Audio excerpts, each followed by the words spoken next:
Hello, friends. Host Eric here, host of Talking with Famous People. And I'm going to make a video that I'm rather looking forward to making because I think it's interesting on several accounts. Of course, I want to stay put. Okay, so here's the story. Nicholas Benner wrote a comment a month ago. I'm not sure he if I saw it and just sort of put it off and then never got back to it. If I never saw it, I don't know, but it slipped through the cracks. And this evening, somebody else commented on this video, and I was responding to that comment, and I saw this. And of course, it's a video that hasn't gotten very many comments. It's only got a couple comments on it. So, there's a month between comments. And I saw this, and I was like, "What the fuck's this?" And I started reading it, and I looked at the date, and I was like, "A month ago." And my first thought was just to, well, I mean, I guess the, what happened was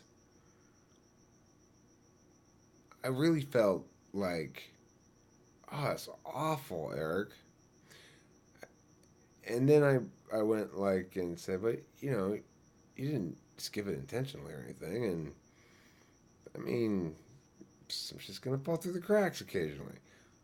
But as I told him in the response, which is a short response, it just says, um, shit does fall through the cracks occasionally, but well, I'm so sorry I didn't respond to this. Sometimes comments fall through the cracks, but I always respond to big comments like this. My bad. I'll make a video and reply to this right now. So it doesn't. The comment there is not at all indicative of the the impact this discovery of this big ass comment that's been sitting here unresponded to for such a long time actually had on my thinking. Because I was like, I had to think the whole thing through, right? Okay, Eric, you have no reason to feel bad. You didn't intentionally not respond to it. It actually did just sort of slip through the cracks. I do try to respond to every comment. That if there's a certain level of like shortness or just sort of like a check in, like love it exclamation point or something. Occasionally usually I'll just put thanks, or occasionally I'll. Most of the time, I will try to respond to every comment. Another kind that I might not respond to is if I think I like arguing in person a lot better than I do in comments.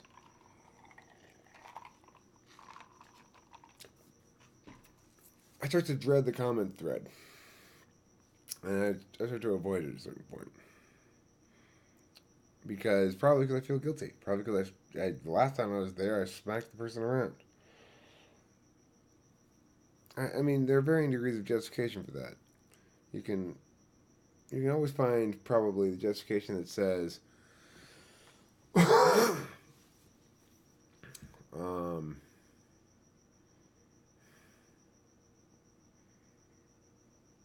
well, he was making like a domination play or something like that.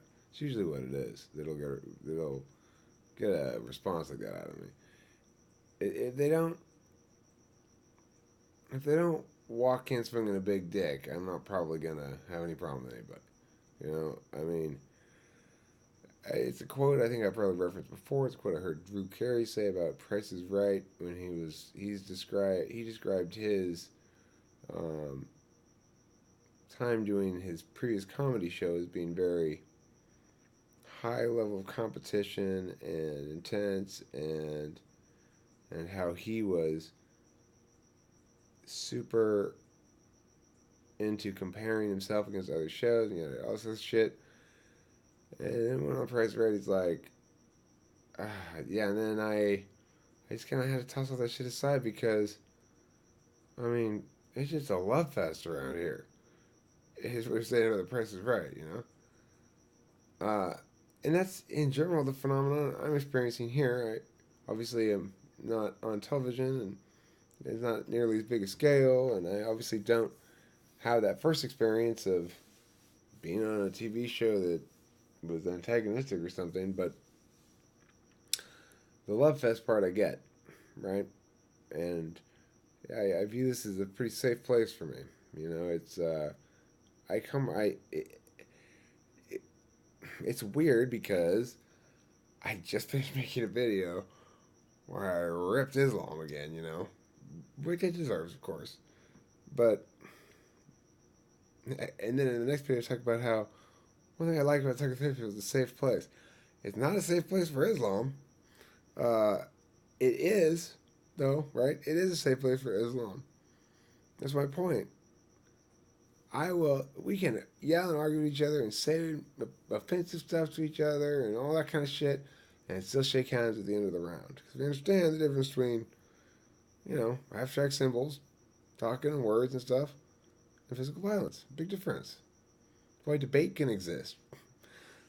I've made very strongly made arguments that I would never actually support in real life in a debate round. Have my kids make the same arguments, right? In one debate round, they might argue in favor of the drug war, and the next round, they might argue against it. I don't want to get back on that topic. God damn it, Eric. Nicholas Spinner. Let's read your comment, and then we'll get back to Eric's metaphysical crisis that he had in response to it, which is already occupied too much of this video. Here's a topic for you. I am definitely an INTJ, but I identify very much with ENFJs. Maybe it is because my mother is an ENFJ. I don't necessarily identify with them internally, but more externally. I feel very nurturing towards ENFJs. I see them as very vulnerable and insecure, and I want to reassure them. I see us both as hard on the outside, but squishy and emotional on the inside. For me, on the outside, I am very confident of my understanding of the world and have no problem telling people I am forced to interact with how things are, and I usually fall into the role of solving problems and bringing ideas into reality. I don't care much if I fail.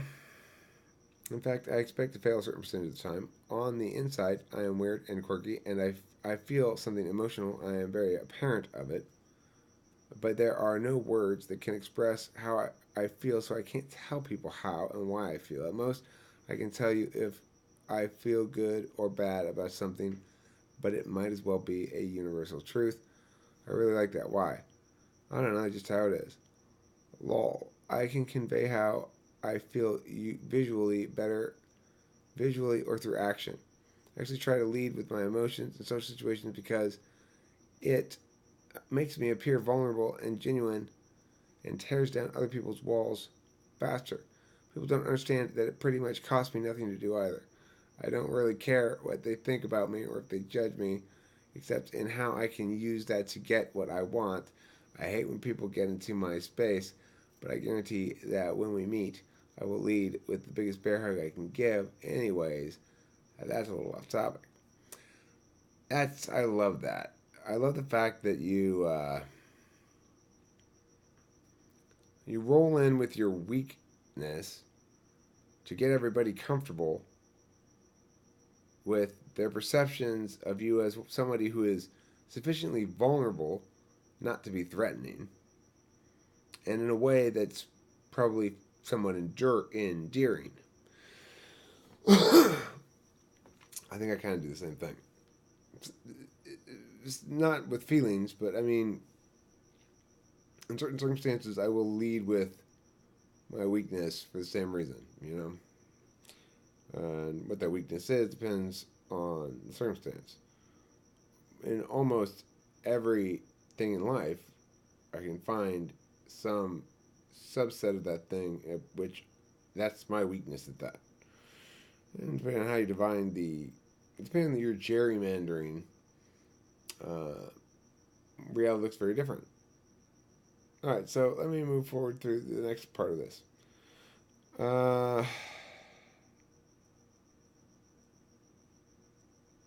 I get the part. You say, there are no words that can express how I feel. I can't tell people how and why I feel. I think that's why ENTPs have such an antagonistic relationship to feelings, because we operate so naturally, instinctually, through symbolic representations of experience, that when we encounter experience that defies symbolic representation, in fact, it's that it necessarily must be such that symbolic representation can be defined. Otherwise, we wouldn't need to make a distinction. Anyway, yeah, I think that's why ENTPs have some trouble with internal feelings, or one of the ways in which we manifest the trouble is that it's not an area in which we can use any of our skills at all because it's all language driven. Okay, so in my experience, says Nicholas Spinner, ENFJs try very hard to be confident on the outside. They want it. You know they want it, so they push it. They want it, so they push it. Then they push it real good. Oh, ENFJ wanting it and pushing it. But on the inside, I feel like they are always second guessing themselves, just full of insecurities. I try to get them to open up to me, but it's a struggle. I have to get them to trust me, and an ENFJ will almost never open up to somebody socially below them. I feel like my mother is almost never honest with me about her insecurities in our relationship. She's the parent, and so she's better at life than I am. Well, ENFJs care a lot about hierarchies, titles, positions, importance, symbols of importance, symbols of achievement, symbols of wealth, having the right haircut always matters a great deal.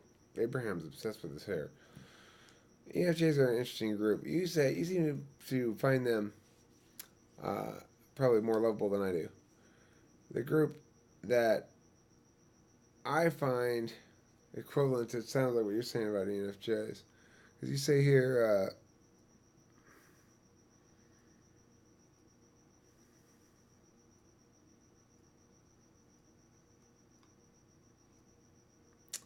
I'm trying to find it, sorry. Oh, I feel very nurturing towards ENFJs. I see them as very vulnerable. Okay, so would it make sense that your equivalent to my ISFP is INTJ? So the person that I feel nurturing towards and see as vulnerable and defenseless is ISFP. And I've read in various places that ENTP jumps to the defense of ISFP. So are those things analogous? Is ENTP to ISFP as INTJ is to ENFJ? Let me think. So ISFP has my polar first. ENFJ has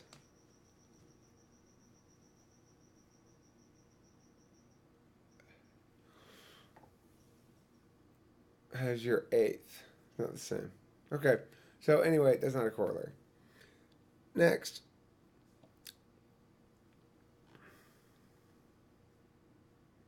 Okay, so here are some more similarities. When I throw a party or a gathering, I feel very responsible for everyone having a good time. I very actively monitor everyone within my ability to ensure this. The difference is that I want to make everyone else happy so I can then be selfish and get what I want. We both get cold and standoffish when we are upset. I don't know why ENFJs do that, but they put up a huge wall and are like, I'm done. NFJ thing, I think. Yeah. I just got worn out from pushing my FI and retreat back to NI. Just get worn out from that. Yeah, okay. It is an NFJ thing, I think. In one of your videos, you mentioned how ENFJs use emoticons and GIFs and stuff to talk about emotions. I think it's very INTJ to end every text message with an emoticon and a lol because our writing can seem very cold. When FI is super happy.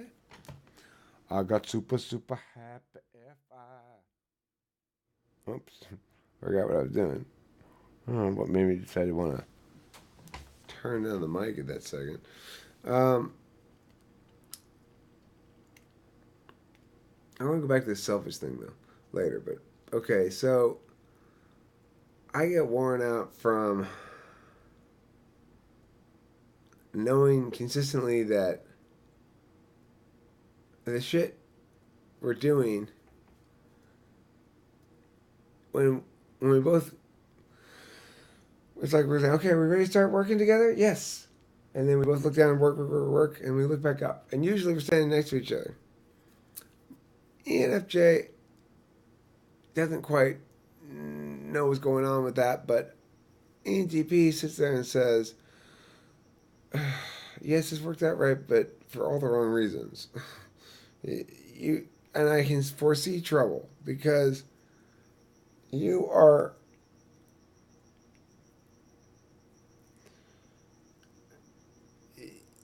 you've got ENFJ has some of the non-handle aspects of ENTP, kind of the failure to anticipate how long things are going to take, kind of shit, um, and not really. I mean, they get terrible SI. They don't understand themselves moving through time. So that's something that's going to frustrate an ENTP a lot, and I think it's something that INTJ with SI in the eighth slot is going to be much less impacted by. Um,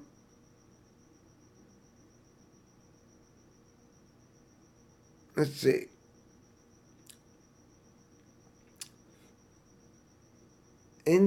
NITE puts out not unhappy. LMAO. Nick, how are you? I'm pretty happy and content. I'm okay. Shrugs shoulders anyway. I love expressing my emotions with emoticons, gives pictures of facial expression or actions, and have a small repertoire that I use frequently. On Facebook, I generally love things instead of liking them, and that is more about standing out and getting people to second guess their perception of me. These are my relationships. You got an INFJ wife. INTJ, INFJ. That's trippy. ENFJ mother. INFP father. Oh, I don't want to be growing up in that family. ENTP brother. Did your brother hate it or what? And ISFJ best friend. And two INTJ friends.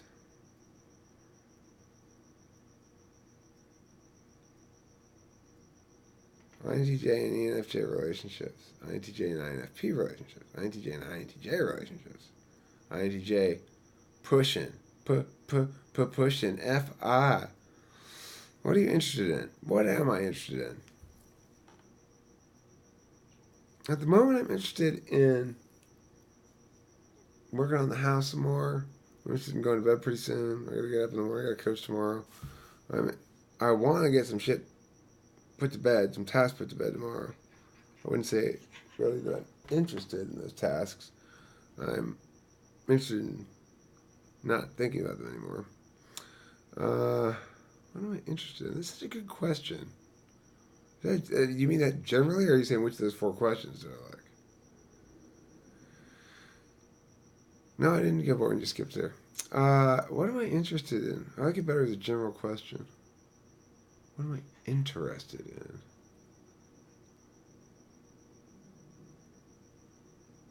It's a weird question. I have to think more about that.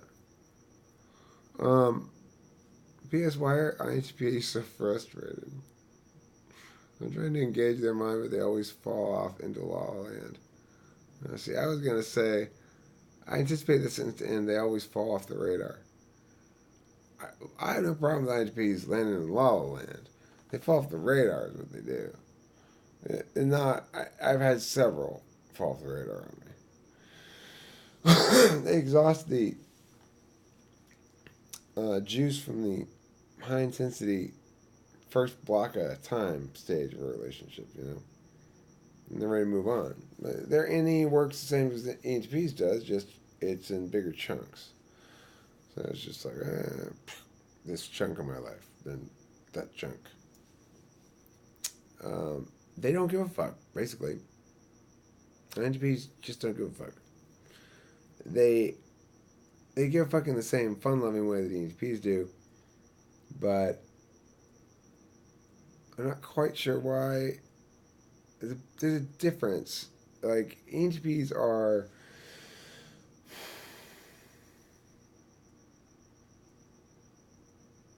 We're softer.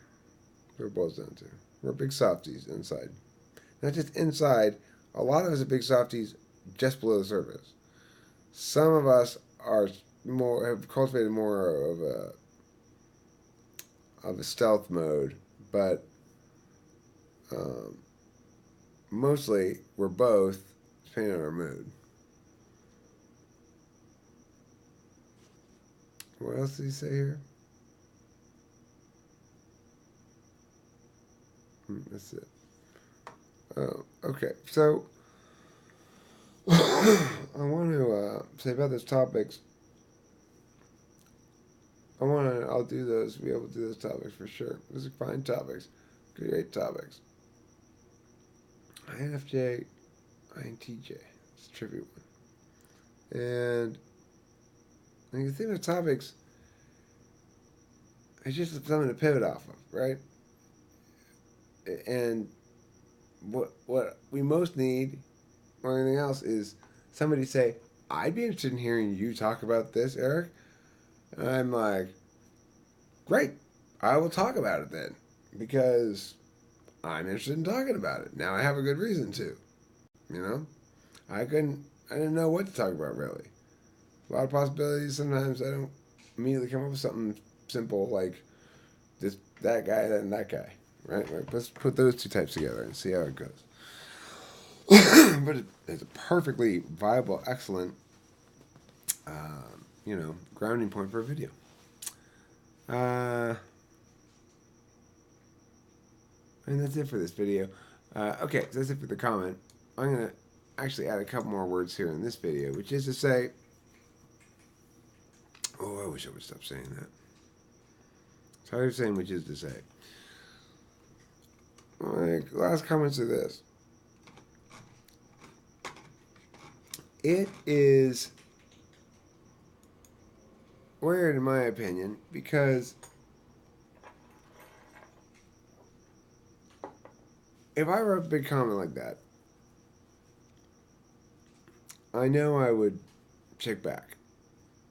I know I would wait and see if it pops up in the bell, And then if it didn't, I'd come back and check back eventually. And I might even do something like, depending on how much time and energy I invested into it and what my hopes or expectations were regarding some specific individual reading or responding to it, I came back and I was like, oh, you didn't respond to it. I wouldn't necessarily make any meaning about that. But it very well might make me, depending on circumstances, investigate a bit. If I then looked around this guy's channel and saw that he was actually very good about responding to comments. He seemed to respond to most of the people and a lot of the people right away, as quick as he could get to it, I see comments on, I see him responding to everybody. Every video I look at, he's responding to everybody. Why the fuck isn't he responding to me? That would have been my experience for sure. And I would have read assorted meanings into it, or I would have run through possible meanings. I would have reread and reread my comment going, what did I say in this thing? Did I say something bad? It depending on the circumstances again, a lot of times I'll put a big comment on a YouTube video and I'll just forget about it the next day, right? That's possible too. But if I'm leave a big comment like that, I'm probably pretty intrigued with someone enough to hope that they're going to respond to me. And if I were Nicholas Benner, and if I had been in a state where I was hoping they're going to respond to me, I would have found that very confusing and very annoying. So I wanted to just sort of say all that. It's not like I ought to apologize for not responding because it wasn't even intentional at all. I just think it's a cool thing to note how at least an ENTP response to something like that is going to be for sure. It's going to be subtext searching and meaning making and not committing to any of those meanings it makes necessarily, but leaning towards this or that. It kind of makes us to be neurotic a little bit. I have no idea if homie